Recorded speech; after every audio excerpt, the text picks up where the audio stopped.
फूलनगर के इलाका में डकैती के दौरान शौहर के सामने बीवी को इज्तिमाई तौर पर ज्यादती का निशाना बनाने वाले दो दरिंदा सिफ्त मुल्जमान सीसीडी के साथ मुबैना मुकाबले में मारे गए। इन मुल्जमान के खिलाफ डकैती और रेप का मुकदमा भी दर्ज नहीं था। वो कहते हैं ना कि जुर्म कभी नहीं छुपता और जालिम अंजाम को पहुंच जाता है।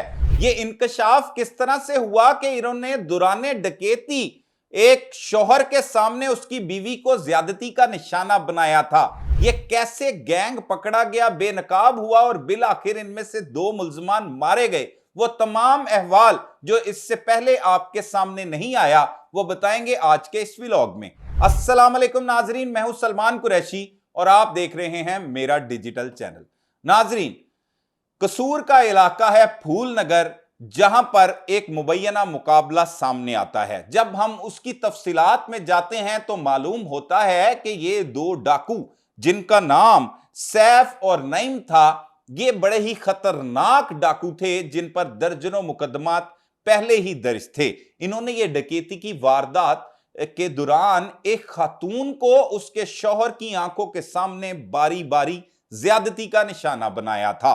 और एक और अहम इंकशाफ होता है कि जिस शख्स की बीवी को ज्यादती का निशाना बनाया जाता है वो एक झूठ अपने मोहल्लेदार से बोलता है।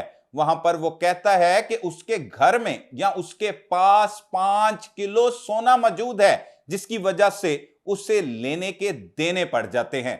और इस वारदात के बाद जो उसके साथ एक बड़ा सानिया होता है, उसकी FIR तक दर्ज नहीं होती। फिर ये सैफ और नईम कैसे पकड़े जाते हैं? पुलिस एक डाकुओं का इश्तिहारियों के खिलाफ क्रैकडाउन कर रही होती है और खास तौर पर सीसीडी कसूर के हेड अतीक डोगर इस सारे ऑपरेशन की निगरानी कर रहे होते हैं। अपनी टीम को कहते हैं कि जितने भी इश्तिहारी मुल्जमान हैं जो डकैती की वारदातों में हीनियस्ट क्राइम में मुलविस हैं, उन्हें गिरफ्तार किया जाए।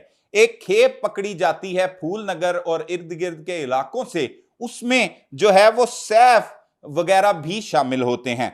अब सैफ इश्तिहारी मुल्जिम था, उससे पुलिस तफ्तीश करना शुरू करती है तो पूछती है कि तुमने कौन कौन सी वारदातें की हैं। वो अपनी वारदातों के बारे में बताता है तो एक हाउस रॉबरी के बारे में भी वो इंकशाफ करता है कि उसने घर में दाखिल होकर अपने साथियों और नईम और एक और उसका साथी है उसके साथ मिलकर वारदात की थी।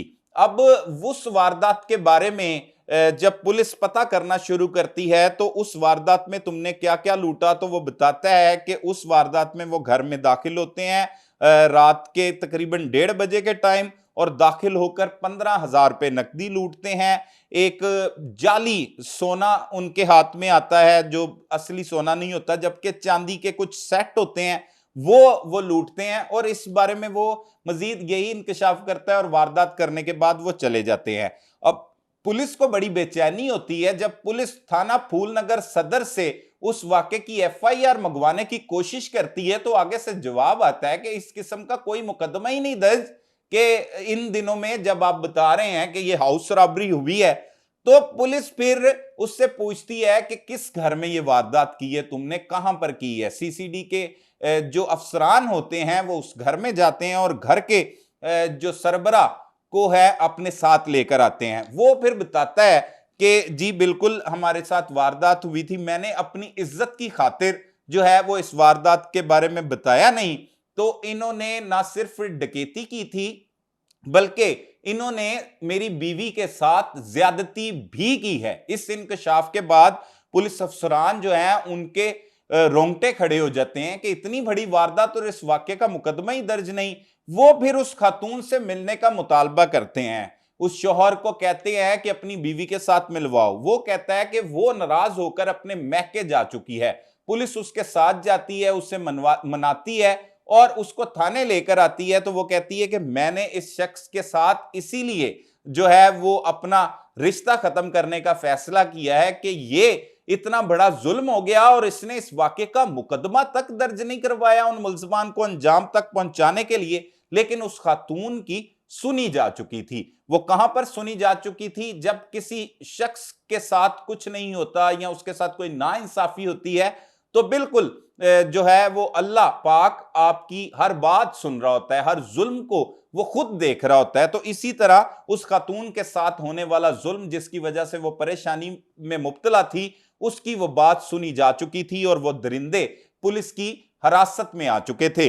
अब उस खातून से जब पूछा गया तो बताया गया, फिर पुलिस ने इन मुल्जमान से तफ्तीश की तो इन्होंने इंकशाफ किया, जिसमें सैफ और नईम ने बताया कि जब वो घर में दाखिल हुए तो उन्होंने वो सोना ढूंढना शुरू किया। उन्हें इतला थी कि 5 किलो सोना है।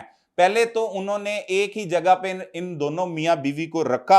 जब वो 5 किलो सोना नहीं मिला, घर से 15,000 रुपए मिले, कुछ जाली सोने के सेट मिले और चांदी के कुछ चांदी मौजूद थी घर में, वो उन्होंने लूट ली। तो फिर इनकी नीयत खराब हो गई। इन दो मुल्जमान सैफ और नईम ने जो है वो एक मंसूबा बनाया कि क्यों ना इस खातून को इसका फायदा उठाया जाए। ये मियां बीवी दोनों घर में अकेले हैं, बारी बारी इसे ज्यादती का निशाना बनाया जाए। फिर जो सैफ था वो वहीं पर चारपाई पर उस शौहर की आंखों के सामने उसकी बीवी को ज्यादती का निशाना बनाता रहा। उसके बाद नईम ने भी उसी जगह पर, सोफा वहां पर मौजूद था, वहां पर उससे इज्तिमाई तौर पर इन दोनों ने बारी बारी ज्यादती का निशाना बनाया और फिर धमकियां दी कि इस वाकये के बारे में अगर पुलिस को रिपोर्ट की तो तुम्हें कत्ल कर देंगे, जान से मार देंगे।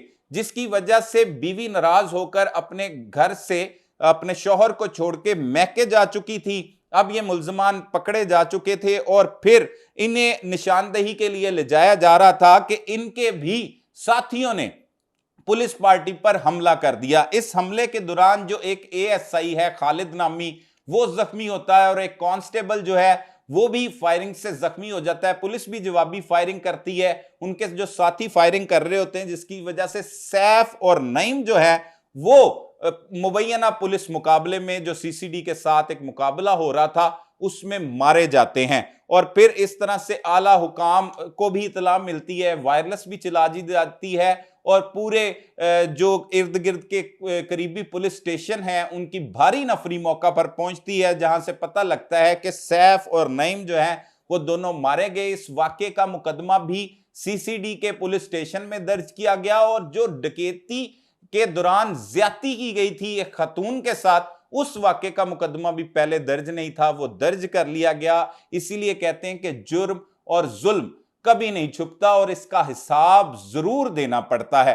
और जब किसी के साथ इतना बड़ा सानिया हो जाए, जुल्म हो जाए, उसे चाहे छुपाया जा रहा हो, बिल आखिर वो बेनकाब भी होता है और जो इसमें मुलव्विस मुल्जमान होते हैं उनको भी अपने अंजाम तक पहुंचना होता है। इस तरह से ये एक मुबैना पुलिस मुकाबला हुआ जिसमें दो दरिंदा सिफ्त मुल्जमान अपने ही साथियों की फायरिंग से मारे गए। सीसीडी की इस कार्रवाई को आवाम बहुत सहरा रही है। उनका जो साथी था पुलिस ने उसको जो है वो मजीद तफ्तीश उससे जारी है, उससे तफ्तीश की जा रही है, जिसके बाद उसे जेल भिजवा दिया जाएगा और तमाम लूटी गई रकम जो है वो भी इन मुल्जमान से बरामद कर ली गई है। तो इस तरह की कार्रवाइयां मुख्तलिफ इलाकों में अभी भी जारी हैं, लेकिन खुशाइंद बात यह है कि सीसीडी भी अपना काम जारी रखे हुए है और इन दरिंदा सिफ्त मुल्जमान के साथ मुबैना पुलिस मुकाबलों में अक्सर औकात ये मुल्जमान जो हैं वो मारे भी जाते हैं, जिस तरह से इस केस में हुआ। इससे पहले भी बेशुमार केसेस के बारे में हम आपको आगाह कर चुके हैं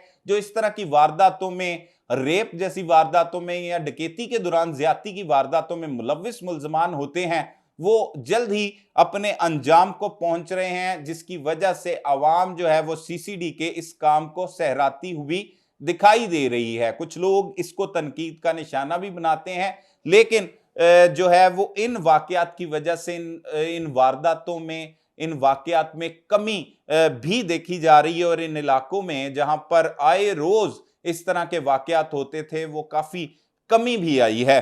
तो ये वो तमाम तफसीलात थी जो एक मुकदमा दर्ज ही नहीं था, जिसके बारे में किसी को मालूम ही नहीं था कि एक शख्स के घर में क्या हुआ, उसकी बीवी को ज्यादती का निशाना बनाया गया और फिर जो है वो फिर उसके बाद इतना बड़ा सानिया हो गया, डकैती भी हो गई और उसकी एफआईआर भी दर्ज नहीं थी। फिर बिलाखिर पुलिस ने इश्तिहारियों में एक सैफ नामी डाकू को पकड़ा, जिसकी वजह से फिर उन लोगों तक पुलिस पहुंची और पहुंचने के बाद ये इंकशाफ हुआ कि ये दरिंदा सिफ्त मुल्जमान ने क्या किया हुआ था और फिर वो मुबैना पुलिस मुकाबले में मारे गए। ये वो तफसीलात थी जिससे हमने आपको आगाह किया। मजीद भी जो हकायक हमारे सामने आएंगे अगले व्लॉग में इंशाल्लाह मुलाकात होगी। तब तक के लिए अपने मेजबान सलमान कुरैशी को इजाजत दीजिए। अल्लाह निगहबान।